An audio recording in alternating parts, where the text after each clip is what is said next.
Hello दोस्तों, आज की कहानी मेरे और मेरे ससुर जी के रिश्ते के बीच की है।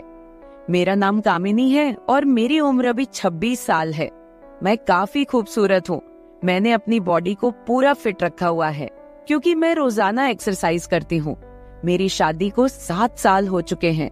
मेरे मम्मी पापा ने गरीबी की वजह से मेरी शादी कम उम्र में ही एक अमीर लड़के से करवा दी, लेकिन वो लड़का अक्सर बीमार रहता था। उसके हार्ट में कोई प्रॉब्लम थी। मैं अपनी शादी से ज्यादा खुश नहीं थी, पर मेरे पति मुझसे बहुत ज्यादा प्यार करते थे। अब मेरी शादी को 2 साल हो चुके थे, लेकिन अभी तक कोई भी बच्चा नहीं हुआ था। हमारे घर में मैं, मेरे पति और ससुर जी थे। हम तीनों ही बहुत प्यार से रहते थे। मेरे ससुर जी की उम्र 45 से 50 साल की होगी, लेकिन वो काफी जवान दिखते हैं क्योंकि उन्होंने अपने शरीर को पूरा फिट रखा हुआ है। फिर एक दिन मेरे पति की तबीयत ज्यादा खराब हो गई और उनकी मृत्यु हो गई। मेरे सामने मानो दुखों का पहाड़ टूट पड़ा हो। अब मैं एक विधवा हो चुकी थी। धीरे धीरे मेरे पति को गुजरे काफी समय हो गया था। अब मेरे ससुर जी और मैं दोनों ही घर में रहते थे। मैं बहुत ही उदास रहने लगी थी, लेकिन मेरे ससुर जी मुझे बहुत समझाते थे कि कामनी, अब जो होना था वो हो गया है। इतनी टेंशन मत लो, तुम भी बीमार हो जाओगी। मैं तो कहता हूँ कि तुम दोबारा से शादी कर लो, अभी तुम्हारी उम्र ही क्या है। पर साथ ही साथ वो मुझे अजीब सी नजरों से देखते थे। फिर मैं अपना घर चलाने के लिए जॉब करने लगी क्योंकि मेरे घर में अब कमाने वाला कोई नहीं बचा था। मैं दिन भर ऑफिस में रहती और शाम के 7 बजे तक घर आती। ससुर जी का बिजनेस ठीक ठाक चलता था, पैसों की कुछ खास चिंता नहीं थी। फिर भी मैं सोचती हूँ कि खाली घर पर बैठकर क्या करूंगी, इसलिए जॉब करती हूँ और थोड़ा दिल भी बहल जाता है और टाइम पास भी हो जाता है। अब मेरे पति को गए हुए बहुत दिन हो चुके थे, इसलिए मैं उनकी मृत्यु के सदमे से थोड़ा थोड़ा बाहर निकल रही थी। ऑफिस की सहेलियों ने मुझे बहुत समझाया कि तुम शादी कर लो। मेरी एक बहुत अच्छी सहेली है, हम दोनों साथ साथ ऑफिस जाती हैं। एक दिन ऑफिस से निकलते वक्त मेरी सहेली ने मुझे घर पर बुलाया क्योंकि मेरे ऑफिस और घर के बीच ही मेरी सहेली का घर है। तो मैं उसके घर चली गई। हमने चाय पी और फिर इधर उधर की थोड़ी बातें की। मेरी सहेली ने कहा कि क्या तुझे पता है ऑफिस में क्या चल रहा है? मैंने कहा नहीं यार, मुझे उससे क्या फर्क पड़ने वाला है, वैसे भी तो मैं ऑफिस में अपना मन बहलाने के लिए ही जाती हूँ। फिर मेरी सहेली बोली, फिर तू सुन ले, हमारे ऑफिस में सभी लोग एक दूसरे से मिलकर रहते हैं और किसी को भी कोई समस्या हो वो सभी मिलकर सुलझा लेते हैं। देखो, जो काम वाली आंटी है वह विधवा हो चुकी है, लेकिन ऑफिस के लोगों ने मिलकर उनकी शादी करवा दी है।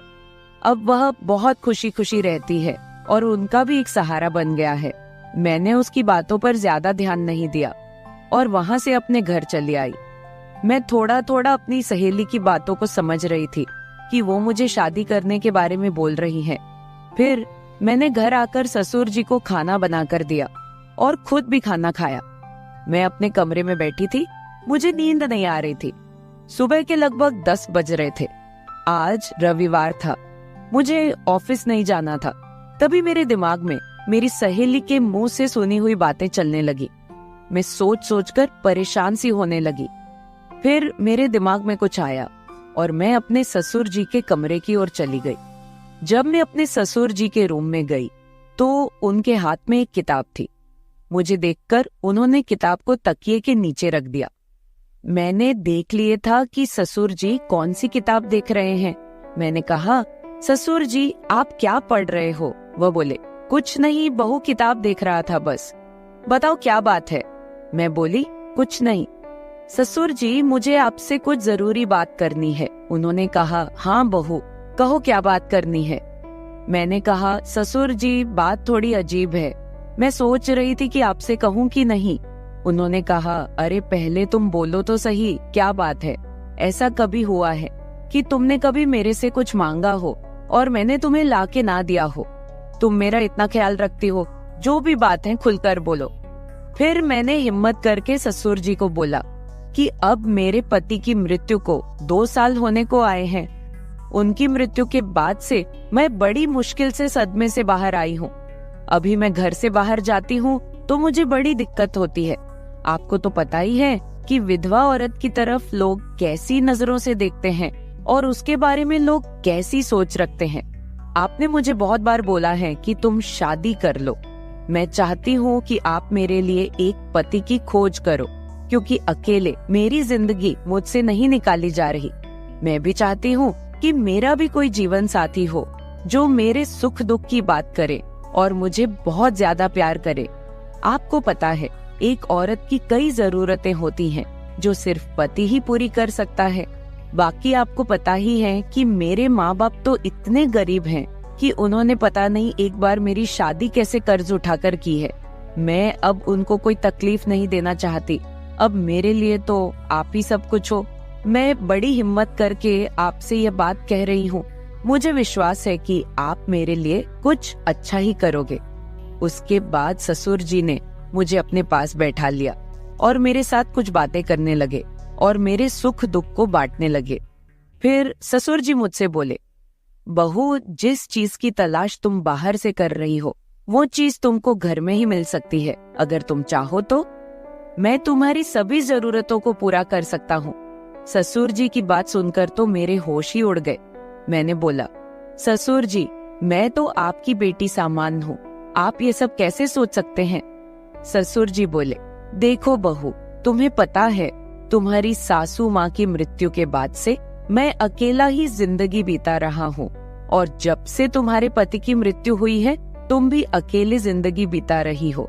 अगर तुम्हारा इरादा हो तो हम दोनों का अकेलापन दूर हो जाएगा और हम दोनों एक दूसरे के सहारे जिंदगी बीता लेंगे और बाहर किसी को कुछ भी पता नहीं चलेगा।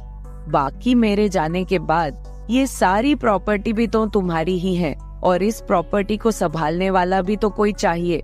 बाकी लोगों की टेंशन मत लो, वो तो जब तुम विधवा की जिंदगी जी रही हो तब भी बातें करते थे और अब भी बातें करेंगे।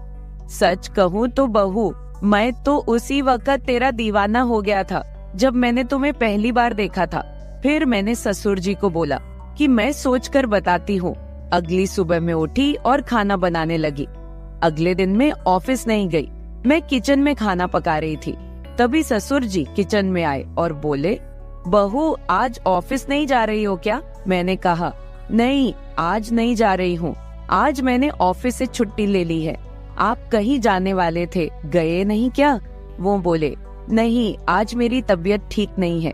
मैंने सोचा कि आज घर रहकर आराम कर लेता हूँ। कुछ देर के बाद घर में कुछ मेहमान आ गए। हम लोग मेहमानों के आदर सत्कार में लग गए। मैंने उनसे हालचाल पूछा और उन लोगों से ढेर सारी बातें की।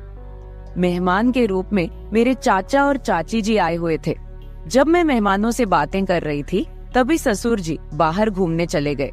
उनकी आदत है कि जब वह घर पर रहते हैं तो वह खेतों की तरफ घूमने चले जाते हैं। फिर थोड़ी देर के बाद मेरे चाचा चाची भी खाना खाकर चले गए। दोपहर के 1 बजे का समय हो चुका था। मेरे दिमाग में ससुर जी की बातें घूम रही थी। मैं सोच रही थी कि इस अकेलेपन के साथ मैं सारी जिंदगी कैसे बिताऊंगी। मैं ससुर जी के साथ रहूंगी तो हो सकता है कि हमारा कोई बच्चा भी हो जाए। और ससुर जी की बात सही है, उनके जाने के बाद उनकी सारी प्रॉपर्टी भी तो मेरी ही है। मुझे ससुर जी की बातें काफी हद तक सही लग रही थी। फिर मैंने ससुर जी को कॉल किया और बोली, ससुर जी, खाना तैयार हो गया है, आकर खाना खा लीजिए। इस पर वह बोले, मैं अभी बाहर हूँ और मुझे थोड़ा टाइम लगेगा। मैंने कहा, ठीक है, मैं जरा बाहर जा रही हूँ तो देर शाम तक वापस आऊंगी, क्योंकि मैंने मार्केट शॉपिंग करने के लिए जाना था। फिर मैं मार्केट चली गई और वहाँ से अपने लिए और ससुर जी के लिए कुछ कपड़े खरीद कर लाई। जब मैं घर पहुंची तो शाम के 7 बज चुके थे।